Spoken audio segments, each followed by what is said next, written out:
जय हिंद। तो आप सभी को प्यार भरा गुड मॉर्निंग। तो आज है आपको 16 जनवरी और 16 जनवरी से करंट अफेयर का जितना भी महत्वपूर्ण प्रश्न बनता है वो सभी जो है आज हम इस क्लास में डिस्कस करेंगे। और क्लास के लास्ट में आपसे एक प्रश्न भी पूछेंगे जो आपको 16 जनवरी से पहले जितना भी क्लास हुआ है उसी में से एक प्रश्न होगा और उस प्रश्न का आंसर आपको कमेंट बॉक्स में कमेंट करके बताना होगा। ठीक है। और इस क्लास का पीडीएफ आपको टेलीग्राम चैनल पे मिल जाएगा और उस टेलीग्राम चैनल का लिंक इस वीडियो का डिस्क्रिप्शन बॉक्स में दिया हुआ है। आप वहां से जाके ज्वाइन कर सकते हैं। और आपको वीडियो अगर क्लास अगर पसंद आएगा तो वीडियो को लाइक कर देंगे और चैनल पे पहली बार होंगे तो चैनल को सब्सक्राइब कर देंगे। ठीक है। और दोस्तों के साथ भी शेयर करेंगे। तो चलिए क्लास को स्टार्ट करते हैं। देखते हैं आपको 15 जनवरी को कौन सा होमवर्क दिया गया था, यानी answer of last video question. तो देखिए क्या था आपको प्रश्न कि हाल ही में राष्ट्रीय युवा दिवस कब मनाया गया, यानी राष्ट्रीय युवा दिवस जो है आपको कितना जनवरी को मनाया गया ये बताना था। तो इसका जो आंसर होगा आपको 12 जनवरी, कितना तारीख को, 12 जनवरी को आपको राष्ट्रीय युवा दिवस मनाया गया। उसके अलावा 10 जनवरी को विश्व हिंदी दिवस, 10 जनवरी को क्या है, विश्व हिंदी दिवस आपको 10 जनवरी को ही मनाया गया। ठीक है। उसके अलावा आपको 5 जनवरी को राष्ट्रीय पक्षी दिवस याद रखना है। 5 जनवरी को क्या है, राष्ट्रीय पक्षी दिवस। राष्ट्रीय पक्षी दिवस आपको कितना तारीख को, 5 जनवरी को। उसके अलावा आपको 8 जनवरी को जो है पृथ्वी घूर्णन घूर्णन दिवस याद रखना है। पृथ्वी घूर्णन दिवस ये आपको 8 जनवरी को है। उसके अलावा 1 जनवरी को डीआरडीओ दिवस, और डीआरडीओ का स्थापना कब हुआ, 1958 को। और 1 जनवरी 2024 को 66वां स्थापना दिवस मनाया गया। और डीआरडीओ का प्रमुख कौन है, तो डॉक्टर समीर वी कामंत याद रखना है। डॉक्टर समीर वी कामंत क्या है, आपको डीआरडीओ के प्रमुख हैं। और डीआरडीओ का फुल फॉर्म क्या होता है, डिफेंस रिसर्च डेवलपमेंट ऑर्गेनाइजेशन। उसके अलावा अगर हम बात करें जनवरी में तो 4 जनवरी को क्या है, विश्व ब्रेल दिवस।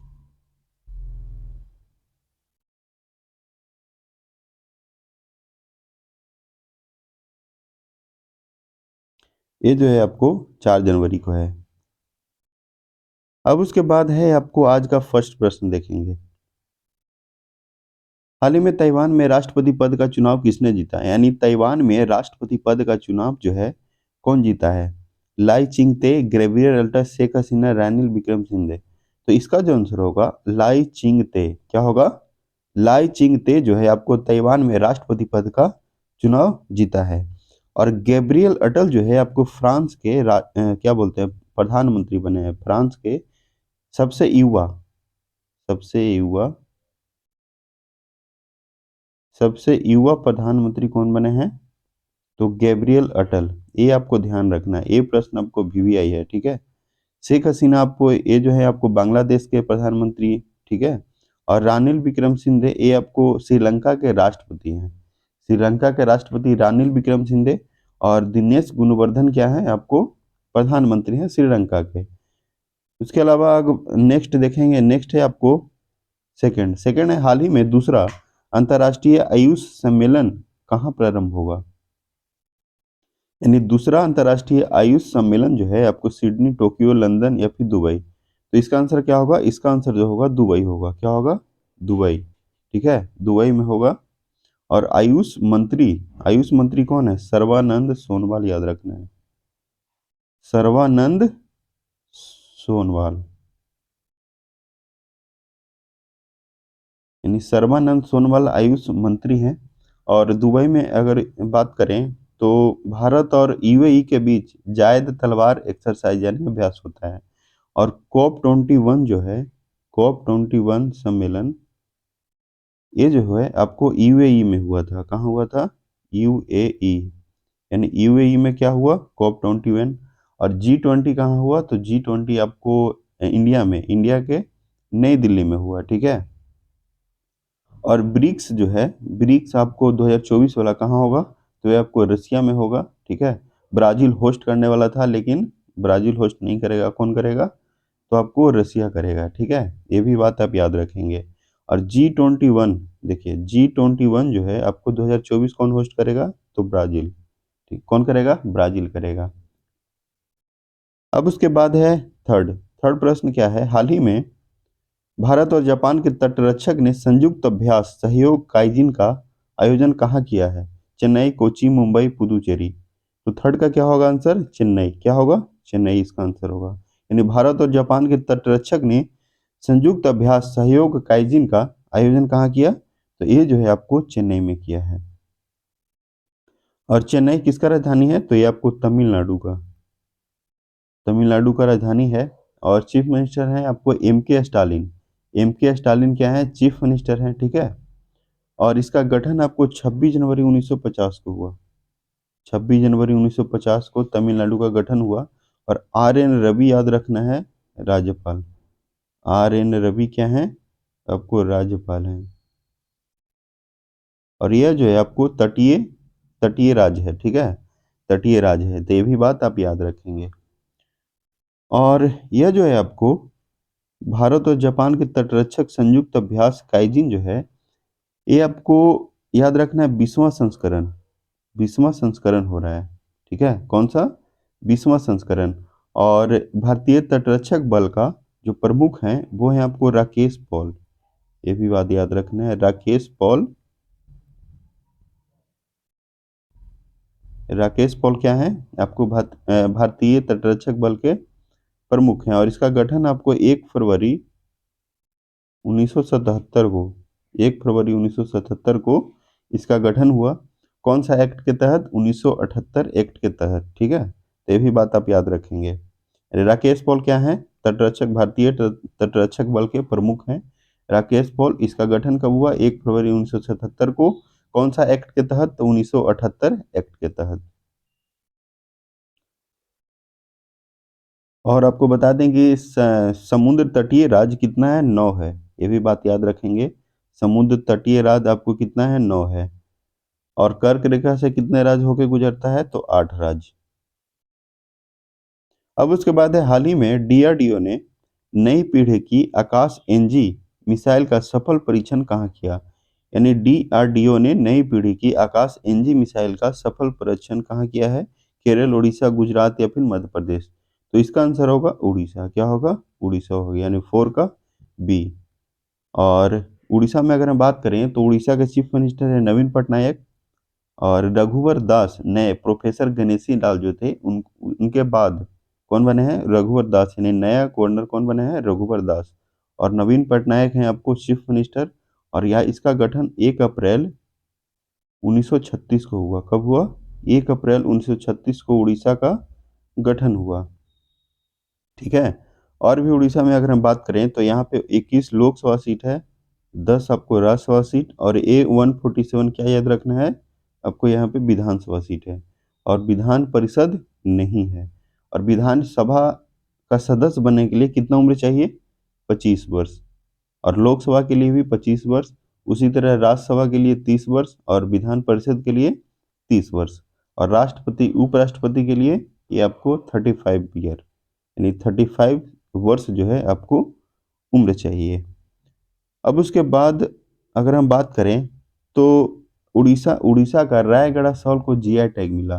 किसको मिला है? रायगढ़ सॉल को जीआई टैग मिला है। ये भी बात आप याद रखेंगे।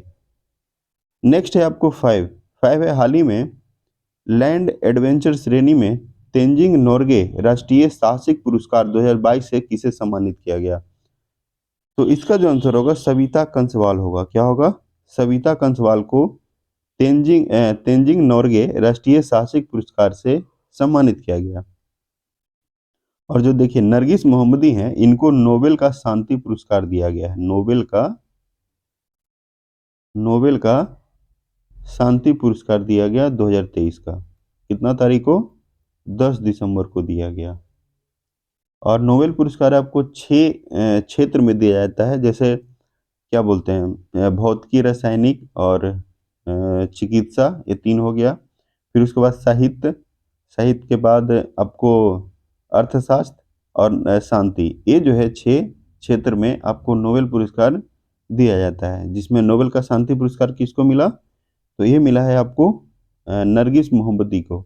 और ये जो है नोबेल का शांति पुरस्कार नॉर्वे में दिया जाता है। उसके अलावा 5 जो है ये आपको स्वीडन के स्टॉकहोम में दिया जाता है। ये भी बात आप याद रखेंगे। अब उसके बाद है 6 है हाल ही में मिशन 60,000 शुरुआत करने की घोषणा किसने की? यानी मिशन 60,000 शुरुआत करने की घोषणा कौन सा राज्य सरकार किया है? तो देखिए इसका जो आंसर होगा हरियाणा। क्या होगा? हरियाणा आपको मिशन 60,000 शुरुआत करने की घोषणा किया। और इसका राजधानी कहाँ है? चंडीगढ़ है हरियाणा का। और इसका गठन आपको 1 नवंबर 1966 1 नवंबर 1966 को इसका गठन हुआ हरियाणा का। और मनोहर लाल खट्टर याद रखना है आपको मुख्यमंत्री हैं। और बंडारू दत्तात्रेय क्या है? आपको राज्यपाल। बंडारू दत्तात्रेय आपको राज्यपाल हैं। ये भी बात आप याद रखेंगे। और हरियाणा में अगर हम बात करें तो यहाँ पे 10 लोकसभा सीट है, 5 राज्यसभा सीट और 90 याद रखना है यहाँ पे विधानसभा सीट है। 90 क्या है? विधानसभा सीट है। और 2024 में आपको लोकसभा का चुनाव होने वाला है। किसका चुनाव? लोकसभा का चुनाव होने वाला है। अब उसके बाद है 7 क्या है? हाल ही में किस देश ने ज्वालामुखी फटने के बाद आपातकाल की घोषणा किया? यानी कौन सा देश है जो आपको ज्वालामुखी फटने के बाद आपातकाल का घोषणा किया? Iceland, Madagascar, Indonesia, Japan. तो इसका आंसर होगा आइसलैंड। यानी आइसलैंड जो है आपको ज्वालामुखी फटने के बाद आपातकाल का घोषणा किया है। ये बात आप याद रखेंगे। उसके अलावा अगर हम बात करें मेडागास्कर, तो मेडागास्कर में आपको अल्वारो चक्रवात तबाही मचाया। कौन सा? अल्वारो चक्रवात याद रखना है। अल्वारो चक्रवात क्या तबाही मचाया है कहाँ में? तो ये जो है आपको मेडागास्कर। और इंडोनेशिया में आपको कौन सा ज्वालामुखी फटा? तो माउंट लेबोटोबी याद रखना है। माउंट लेबोटोबी इंडोनेशिया में आपको क्या हुआ है? ज्वालामुखी फटा है। और देखिए जापान में अगर हम बात करें, जापान की राजधानी आपको टोक्यो है। और 2020 का ओलंपिक कहाँ हुआ था? तो जापान की राजधानी टोक्यो में हुआ। और याद रखना है यहाँ पे कि हिरोशिमा और नागासाकी, जिसमें हिरोशिमा में आपको 6 अगस्त 1945 को 6 अगस्त 1945 को हिरोशिमा में परमाणु बम अमेरिका के द्वारा गिराया गया। और 9 अगस्त 1945 को नागासाकी में 9 अगस्त 1945 को नागासाकी में। ठीक है, ये भी बात आप याद रखेंगे। अब उसके बाद है और G7 याद रखना है। G7 का सम्मेलन जो है कहाँ हुआ था बैठक? ये जो है आपको हिरोशिमा याद रखना है। हिरोशिमा में G7 का बैठक हुआ 2023 का। ये भी बात आप याद रखेंगे। और फुमियो किशिदा क्या है? जापान के प्रधानमंत्री। यानी फुमियो किशिदा जापान के क्या है? प्रधानमंत्री है। ये भी बात आप याद रखेंगे। ठीक है। अब उसके बाद है 8 है हाल ही में दीव में हुए, यानी दमन एवं दीव में हुए पहले बीच गेम्स में कौन चैंपियन बना? कौन सा राज्य जो है आपको चैंपियन बना है? उत्तर प्रदेश, महाराष्ट्र, राजस्थान या फिर मध्य प्रदेश? तो देखिए 8 का आंसर जो है आपको मध्य प्रदेश होगा। क्या होगा? मध्य प्रदेश इसका आंसर होगा। ठीक है। उसके अलावा अगर हम मध्य प्रदेश में बात करें तो मध्य प्रदेश का चीफ मिनिस्टर कौन है? मोहन यादव अभी हाल ही में बने हैं। मोहन यादव। ठीक है, मोहन यादव क्या बने हैं? मध्य प्रदेश का मुख्यमंत्री। और मंगू भाई छगन भाई पटेल क्या है आपको? राज्यपाल। और इसका गठन 1 नवंबर 1956 को हुआ। और 1 नवंबर 1956 को दो और राज्य का, जैसे कर्नाटका, केरल और एक क्या बोलते हैं आपको, यूटी यानी यूनियन टेरिटरी यानी केंद्र शासित प्रदेश, कौन सा है? लक्षद्वीप। लक्षद्वीप को याद रखेंगे, जिसका गठन 1 नवंबर 1956 को हुआ। ठीक है। अब उसके बाद अगर हम बात करें मध्य प्रदेश में, तो मध्य प्रदेश का जो है आपको लोकसभा सीट 26। ठीक है, 26, सॉरी 26 नहीं 29 है। 29 है लोकसभा सीट, 11 आपको राज्यसभा सीट है। और 230 याद रखना है विधानसभा सीट। ठीक है, 29 लोकसभा सीट हुआ, 11 राज्यसभा सीट और 230 है क्या? विधानसभा सीट। ठीक है। नेक्स्ट बात करेंगे 9 है हाल ही में किस देश ने 22 जनवरी को हिंदू धर्मावलंबियों को 2 घंटे की छुट्टी देने की घोषणा की? यानी कौन सा देश जो है 22 जनवरी को, यानी 22 जनवरी को क्या है? अयोध्या में राम मंदिर का उद्घाटन है। तो वहां पे हिंदू धर्मावलंबियों को 2 घंटे की छुट्टी देने की घोषणा किया। तो इसका जो आंसर होगा आपको मॉरिशस याद रखना है, मॉरिशस। ठीक है, क्या है? मॉरिशस। मॉरिशस, ठीक है। ये बात आप याद रखेंगे, ठीक है। ये प्रश्न आपको वीवीआई है, इस प्रश्न का आंसर आप वीवीआई लगा लेंगे, या ये जो प्रश्न है आपको एग्जाम में पूछने का संभावना ज्यादा है। अब उसके बाद है 10। 10 है, हाल ही में नमो नमो नव मतदाता पंजीकरण पोर्टल का शुभारंभ कहाँ किया गया? नमो नव मतदाता पंजीकरण पोर्टल का शुभारंभ जो है आपको कहाँ किया गया? गांधीनगर, नई दिल्ली, सूरत या फिर मुंबई?